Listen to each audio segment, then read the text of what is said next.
Just about 30 years ago, we didn't have any scientific proof of a planet outside our solar system. Today, thanks to advances in technology and scientific research, we've discovered over 5,300 exoplanets, alien worlds that are out there waiting to be explored. At first, these discoveries mostly involved large gas giants. But as our capabilities have expanded, we've started to uncover smaller, Earth-like exoplanets. Scientists have already found more than 50 exoplanets with masses similar to Earth, and over 800 worlds with a radius less than 1/2 times that of Earth. We don't know of many such planets orbiting in the habitable zone of their parent stars where the conditions are just right to support life, but that's already starting to change. As our search for habitable planets continues, we're beginning to discover entire planetary systems with more than one potentially habitable world, and we already know about at least one such system in our cosmic neighborhood. Logo. Our Milky Way galaxy has numerous compact systems that are centered around stars similar to our Sun. However, planets orbiting closely to these stars are usually too hot and therefore unsuitable for supporting life. But when it comes to colder, fainter stars, the habitable zone around such stars is much closer. This is Gliese 667, GJ 667, a triple star system located in the constellation of Scorpius, about 23 light years from Earth. It contains the first known example of a system where a low-mass star has multiple potential habitable rocky planets orbiting within its Goldilocks zone. Similarly to Alpha Centauri, the system has 3 stars. GJ 667a is a K-type main sequence star and the largest one in the system. This orange-red dwarf has a mass of 73%, a radius of 76%, and a visual luminosity only about 12% that of the Sun. At average distance of 12.5 astronomical units is its companion, GJ 667b. It's also a K-type orange-red dwarf, about 69% the mass of the Sun, and it radiates just about 5% of our star's visual luminosity. And just like with Alpha Centauri, the most interesting is the third star. Gliese 667c is an N-type red dwarf with a mass and radius only a third of the Sun, mass to 33% x-Sun, radius 34% x-Sun. It's also incredibly faint. Luminosity 1.4% x-Sun, and a comparatively cold star with a surface temperature of 3,775 Kelvin. Sun surface temperature 5,772 Kelvin. Yet, despite its small size, GJ 667c has a surprisingly rich planetary system. Initially, scientists thought there were only 3 exoplanets orbiting Gliese 667c. But after revisiting existing data and making additional observations, they discovered there may actually be 6 planets in the planetary system, with 3 or even 4 of them being potentially habitable super-Earths. So what exactly is a super-Earth? The term is used to describe a planet that's larger than Earth, but not quite as large as the gas giants like Jupiter and Saturn. These planets can be made up of rock, or a mixture of rock and ice, and they may have atmospheres that could support different life forms. The closest planet to the star, Gliese 667cb, is a scorching hot world at 200 degrees Celsius, 392 degrees Fahrenheit, being the most massive one in the system, about 5.5 times that of Earth. This exoplanet has a very thick atmosphere and orbits its host star in just 7 days. The 3 potentially habitable planets in the Gliese 667 system are all located further away from their host star, and they all have masses between 1 and 5 times that of Earth, making them great candidates for habitability. Gliese 667cc, the next closest planet, orbits in the inner edge of the star's habitable zone. It has a mass about 3.8 and a radius 1.8 times that of Earth. And its year lasts just 28 Earth days.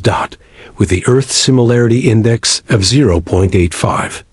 It is known as the Holy Grail of extrasolar planets because of the low energy output.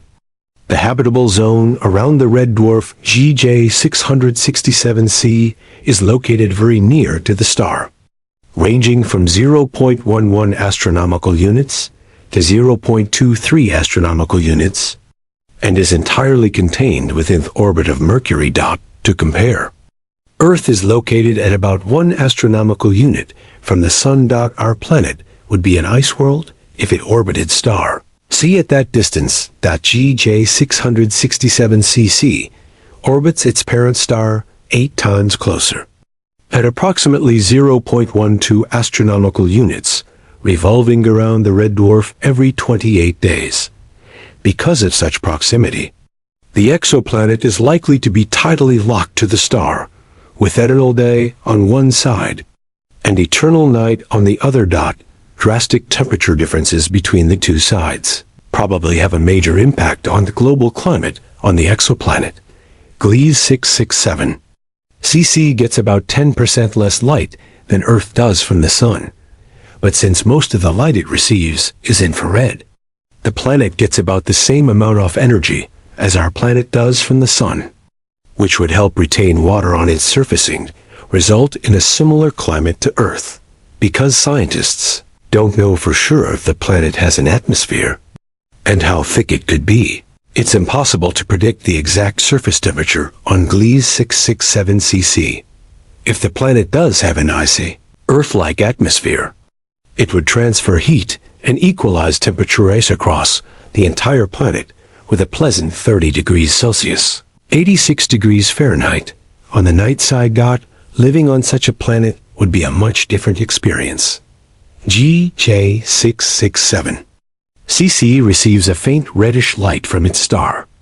The other two stars, Gliese 667a and b, are located at a distance of about 230 astronomical units, much further than the distance between Pluto and the Sun, and outside the planetary system.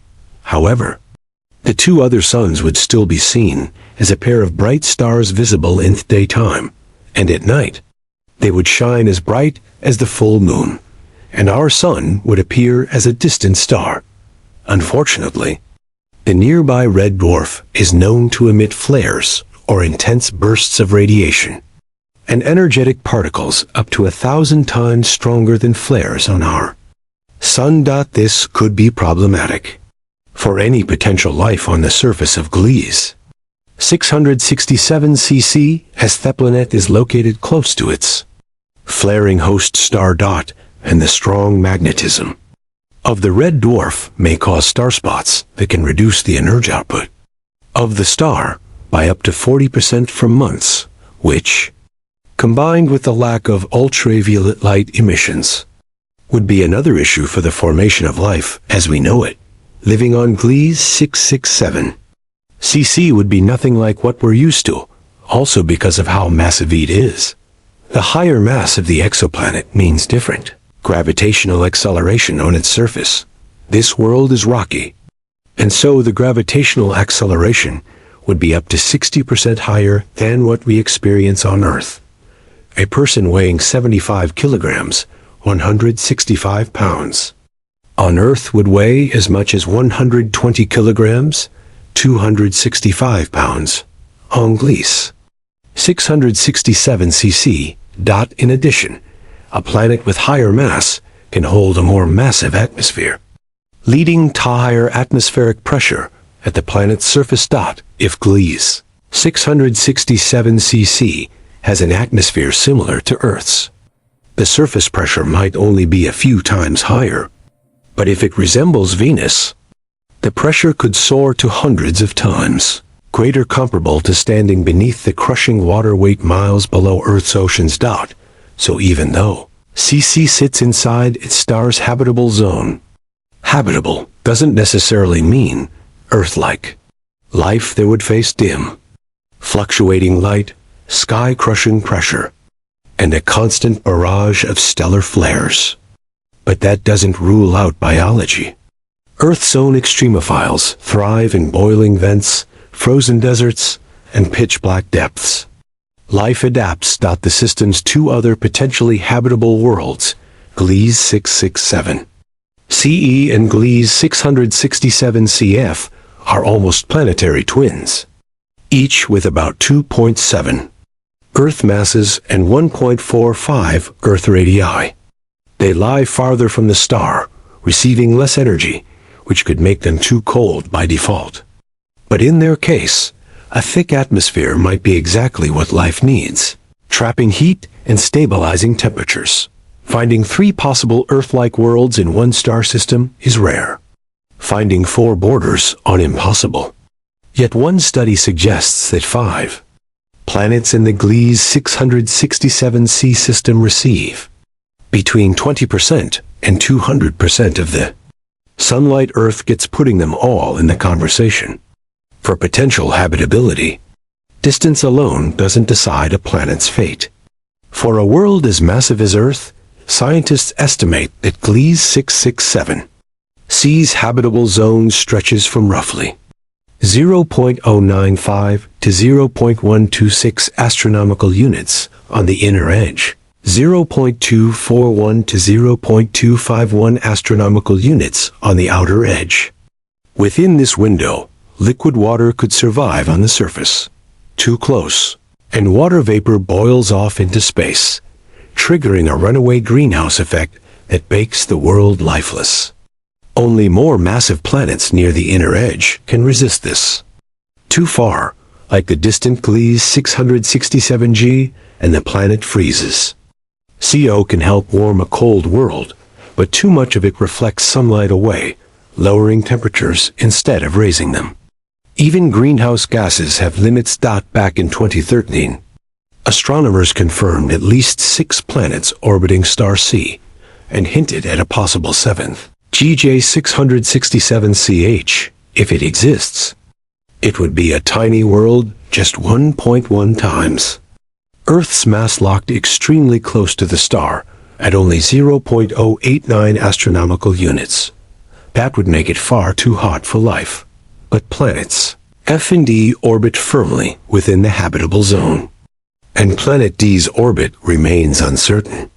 That leaves CC, CE, CF, and possibly CD as promising candidates for habitability. Discoveries like Gliese 667c reveal something profound. Densely packed planetary systems around M-dwarf stars may be far more common than we ever realized. And since M-dwarfs make up over 70% of the stars in our galactic neighborhood, the number of systems hosting multiple Earth-like planets could be staggering. Instead of hunting for one habitable world in 10 star systems, astronomers can now look at a single star and find several Earth 2.0 seconds waiting to be explored. As new telescopes come online and our detection methods improve, we're entering a golden age of discovery, one where entire families of habitable worlds are coming into view. Thanks for watching.